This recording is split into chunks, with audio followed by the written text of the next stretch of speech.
parler de la dialectique et plus précisément du sens philosophique de la dialectique en développant cette affirmation selon laquelle la dialectique est la méthode de la philosophie. Si la philosophie est la recherche de la vérité, en quoi doit-elle s'appuyer sur une méthode spécifique? Quelle est la spécificité de la philosophie? Et plus particulièrement, y a-t-il une définition de la vérité spécifique à la philosophie? Est-ce que cela ne contredit pas l'idée selon laquelle la vérité est universelle et donc identique pour tous? Si la philosophie se définit dans son rapport à la vérité, pourquoi se distingue-t-elle de la science? Je partirai du texte de Platon à la fin du livre 6 de la République, ce texte bien connu sous le nom de La Ligne, dans lequel Platon développe l'image d'une ligne qui est d'abord divisée en deux sections inégales, identifiées à l'intelligible et au visible.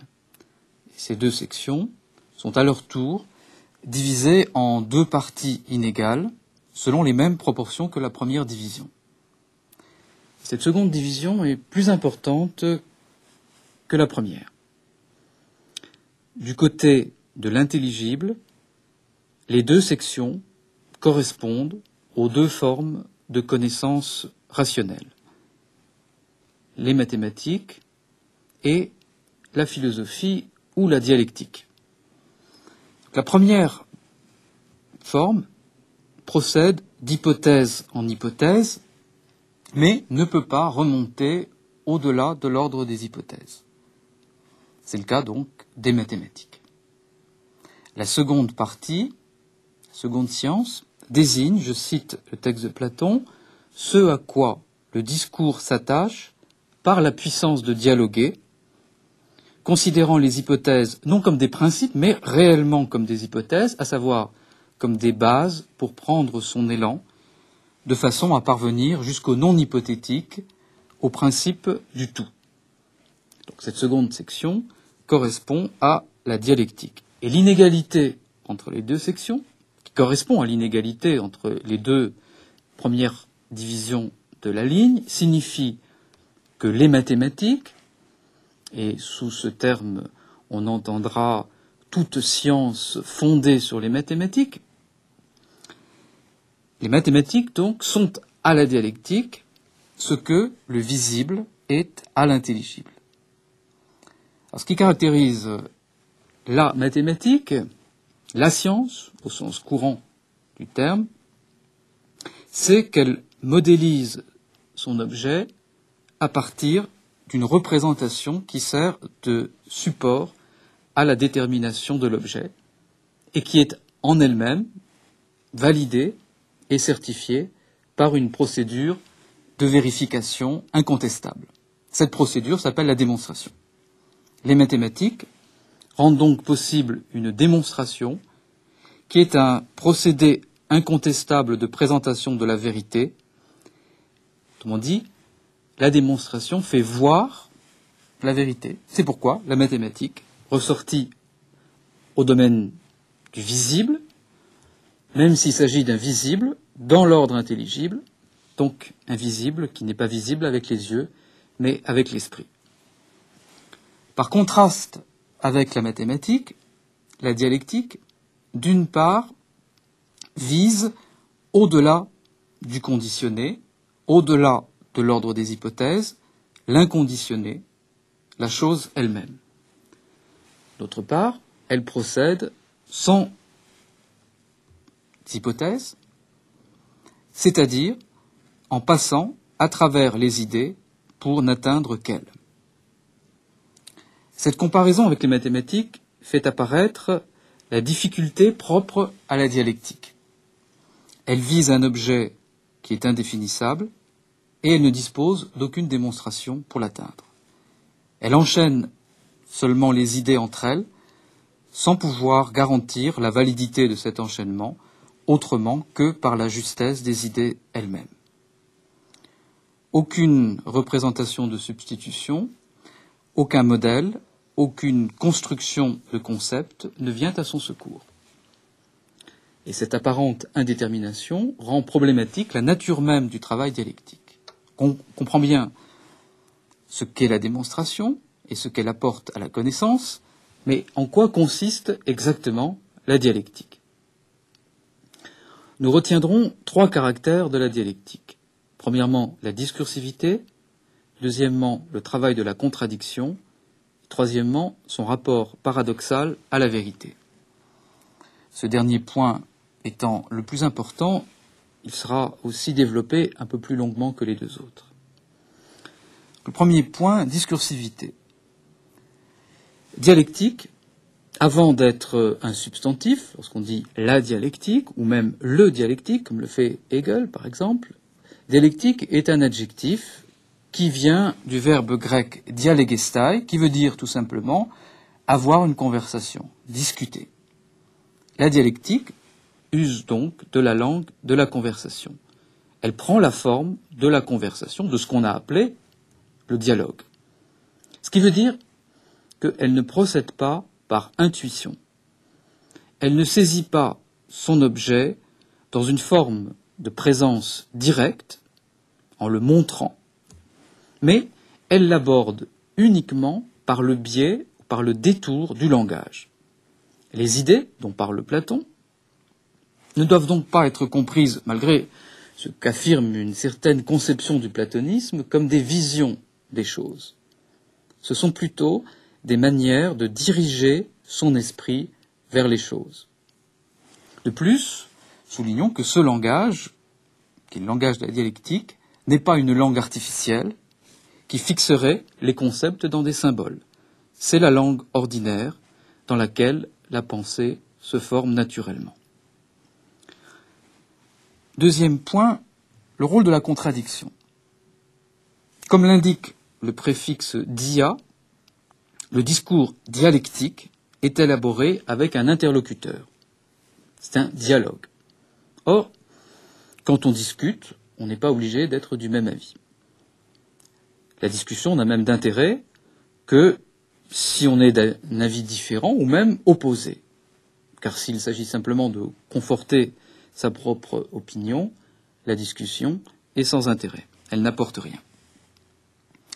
En revanche, si on est en désaccord sur un objet quelconque, mais qu'on s'entend néanmoins pour élucider les raisons de ce désaccord, on progresse, non pas en vue d'un accord entre les interlocuteurs, mais en vue de la détermination des contours du problème qui fait que nous ne sommes pas d'accord. Et c'est ça le travail de la dialectique.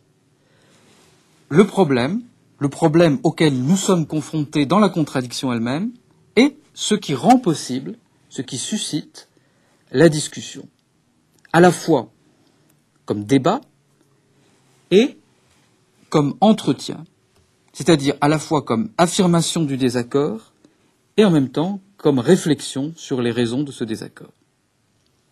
L'essentiel n'est donc pas tant la différence des personnes, des opinions, l'opposition entre les opinions, mais la diversité, ou plutôt la contradiction, des énoncés. Par conséquent,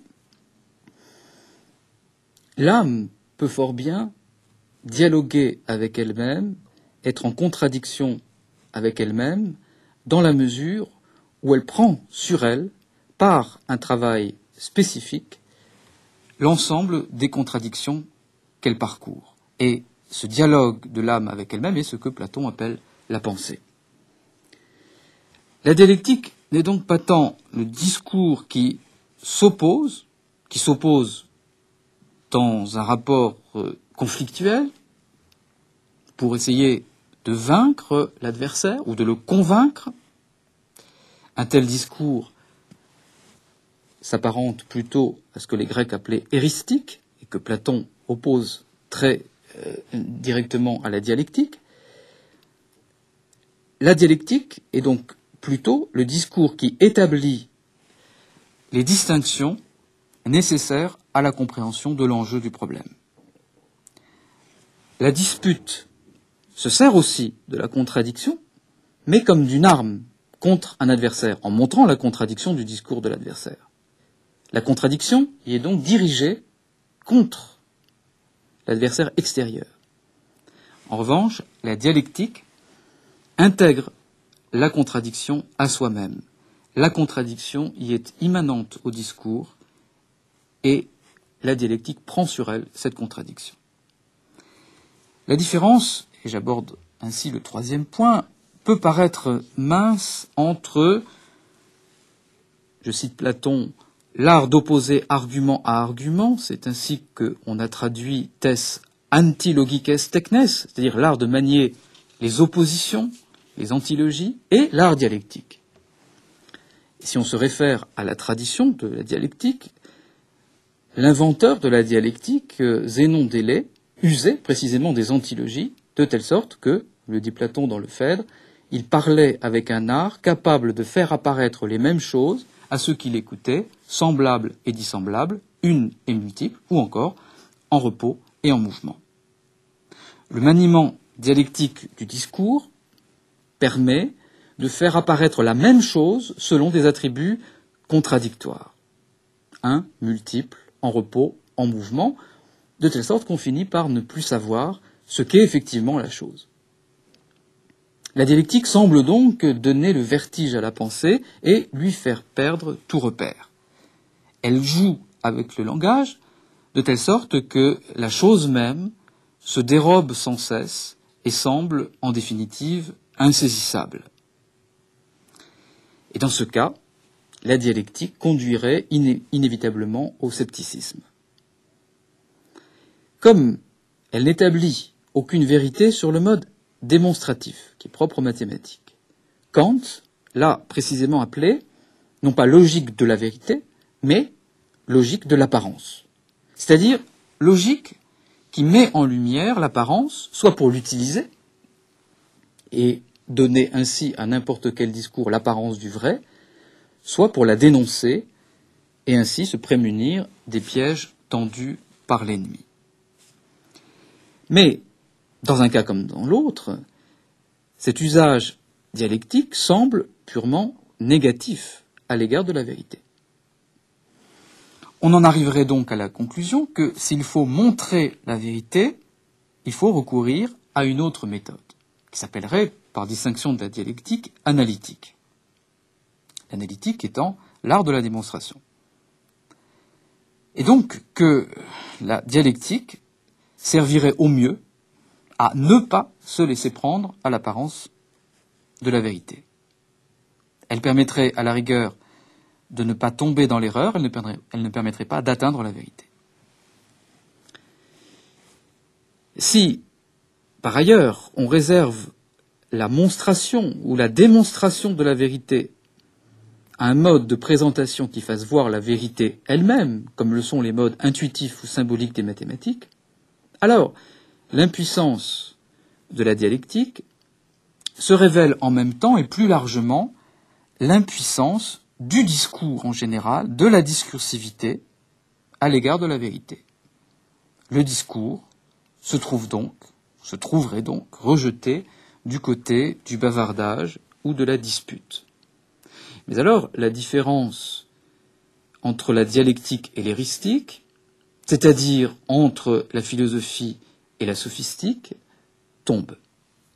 Autrement dit, la spécificité de la philosophie, qui se différencie de la sophistique, n'aurait plus de sens. Autrement dit, le sort de la philosophie, sa définition, est lié à celui de la dialectique. Il faut donc se demander comment donner un sens positif à la dialectique dans la recherche de la vérité. La force de l'apparence, sa puissance d'illusion, vient de ce qu'elle fait croire à la présence de la vérité, précisément sur le mode de l'évidence et de l'intuition. Comme le disait Jules Lagneau, les prisonniers de la caverne sont les prisonniers de l'évidence. Ici, ce qui est en cause, c'est précisément cette définition de la vérité.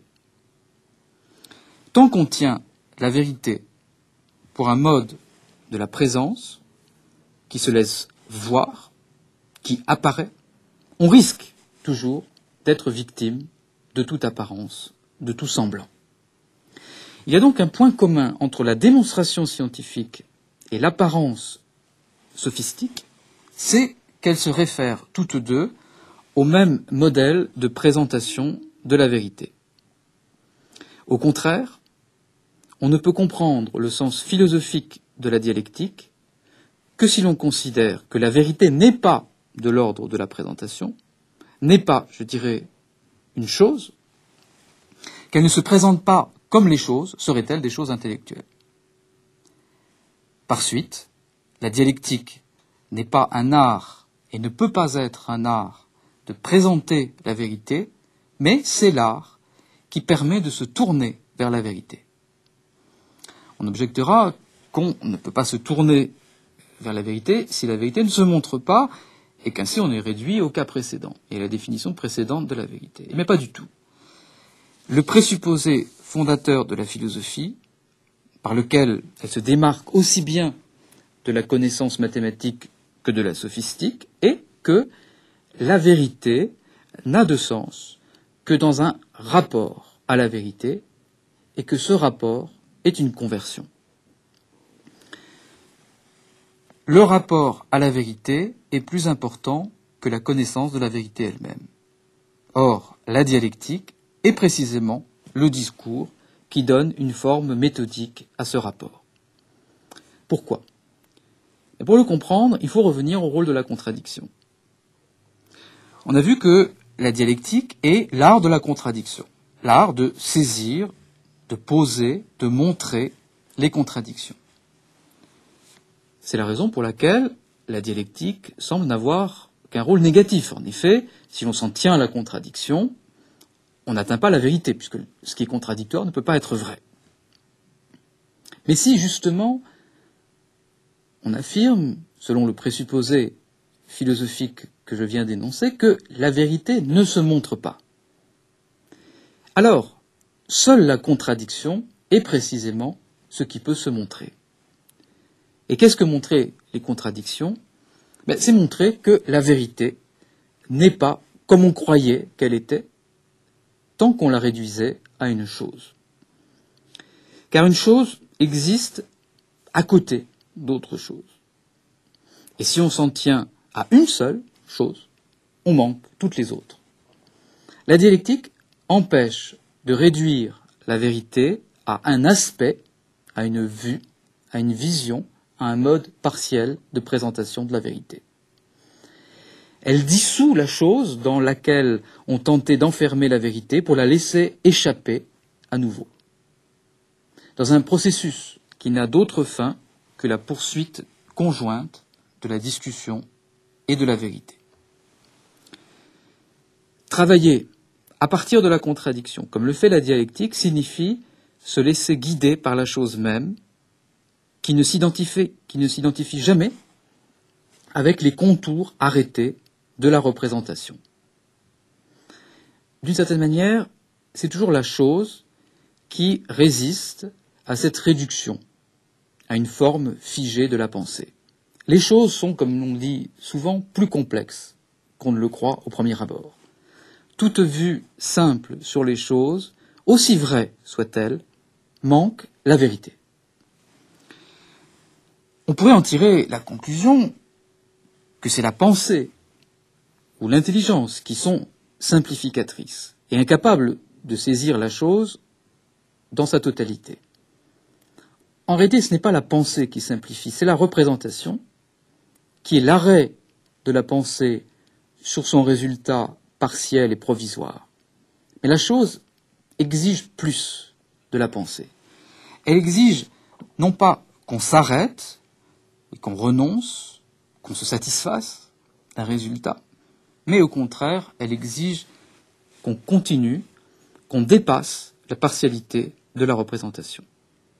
Ce dépassement consiste à montrer la contradiction de la représentation avec d'autres représentations.